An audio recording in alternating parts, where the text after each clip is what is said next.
प्यारे बच्चों, आज हम समझेंगे डीएनए का पृथक्करण या विलगन।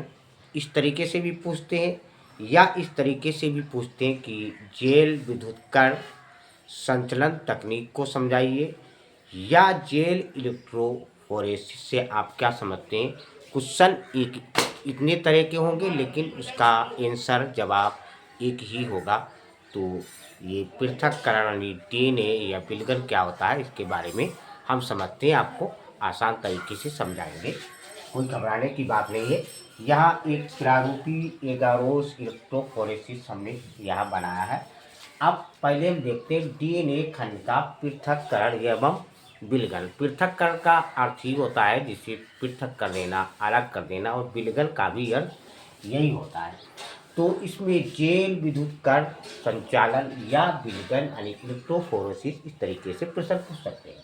तो इसमें क्या होता है कि डीएनए को जब यानी पृथक्करण करते हैं तो प्रतिबंध या एंडोन्यूक्लियस द्वारा डीएनए को काटने के यानी डीएनए का पृथक्करण हो जाता है। ये जो एंडोन्यूक्लियस है इसके द्वारा डीएनए को काटा जाता है। आप किसी को काटेंगे, टुकड़े करेंगे तो उसको अलग अलग किया जा सकता है, पृथक्करण उसका हो जाता है।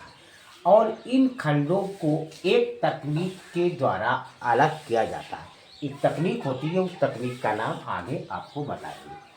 तो एक तकनीक के द्वारा अलग किया जाता है जिसे जेल विद्युतीकरण संचालन कहते हैं या जेल इलेक्ट्रोफोरेसिस कहते हैं।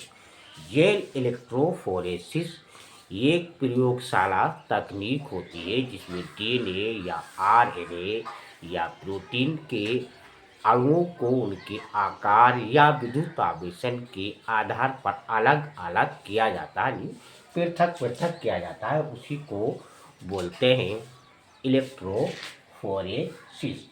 तो डीएनए खंड ऋणात्मक आवेशित अणु होते हैं और इसलिए इन्हें विद्युत क्षेत्र में किसी माध्यम द्वारा बलपूर्वक ताकत लगाकर भेजकर अलग किया जाता है। और उपयोग में लाया जाने वाला जो माध्यम होता है या बताना किसी माध्यम, तो वो माध्यम होता है एगारोस। एगारोस जो समुद्री यानी शैवाल होते हैं उनसे प्राप्त एक प्राकृतिक बहुलक होता है। डीएनए खंडों का पृथक्करण दो सिद्धांतों के आधार पर किया जाता है। वो कौन कौन से हैं उसके बारे में समझते हैं। पहला है अलग किए जा रहे आवेशित अणुओं की वैध संचलनीय यानी क्षमता, और दूसरा एगारोस का चालनी प्रभाव। यदि डीएनए खंडों में कुछ न्यूक्लियोटाइड, तो डीएनए में न्यूक्लियोटाइड का ही बना होता है, का अंतर होता है, तब एगारोस के स्थान पर एक पॉल एक्रिल एमाइड जेल का उपयोग किया जाता है।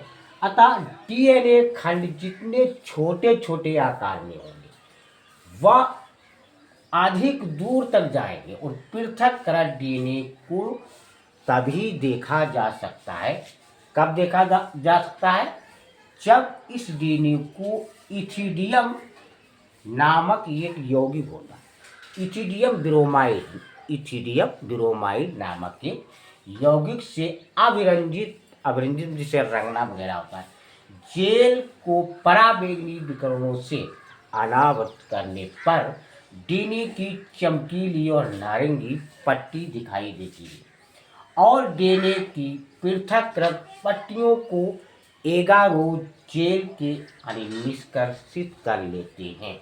इस प्रक्रिया को छालन कहते हैं, छानना वगैरह। इस तरह शुद्ध किए गए डीएनए को, अब ये डीएनए शुद्ध हो गया तो क्लोनिंग संभाग से जोड़कर पुनर्योगक डीएनए में इसका उपयोग किया जाता है।